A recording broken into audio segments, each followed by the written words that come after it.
ଜହ୍ନା ଗ୍ରାମରେ ଜହ୍ନା ସ୍ୱାସ୍ଥ୍ୟ ଓ ଆରୋଗ୍ୟ ଉପକେନ୍ଦ୍ର ନିର୍ମାଣର ଶୁଭ ଭିତ୍ତିପତ୍ର ସ୍ଥାପନ ହୋଇଛି।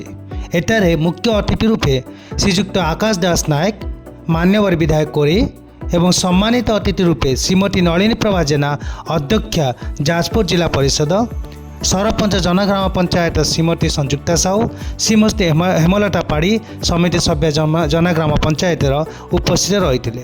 ଆଜି ଏଠାରେ କେବଳ ଜହ୍ନା ସ୍ୱାସ୍ଥ୍ୟ ଓ ଆରୋଗ୍ୟ ଉପକେନ୍ଦ୍ର ନିର୍ମାଣର ଶୁଭ ଭିତ୍ତିପତ୍ର ସ୍ଥାପନ ହୋଇନଥିଲା। ଏଠାରେ 3ଟି ଭିତ୍ତିପତ୍ର ସ୍ଥାପନ ହୋଇଥିଲା, ଯଥା ଜହ୍ନା ଖମଣ ନାଳର ପୁନରୁଦ୍ଧାର ଓ କୃଷକ ପାଦଚଲା ସେତୁ ନିର୍ମାଣ ଏବଂ ମା କଲ୍ୟାଣ ଦେବୀ ମନ୍ଦିର ଉନ୍ନତିକରଣର ଶୁଭ ଭିତ୍ତିପତ୍ର ସ୍ଥାପନ ହୋଇଥିଲା। ଏଥିପାଇଁ ଗ୍ରାମବାସୀ ବୃନ୍ଦମାନେ ଏବଂ ସମସ୍ତ ପଞ୍ଚାୟତବାସୀମାନେ ଶ୍ରୀଯୁକ୍ତ ଆକାଶ ଦାସ ନାୟକ, ମାନ୍ୟବର ବିଧାୟକ କୋରେଙ୍କୁ ବହୁତ ବହୁତ ଧନ୍ୟବାଦ ଦେଇଥିଲେ।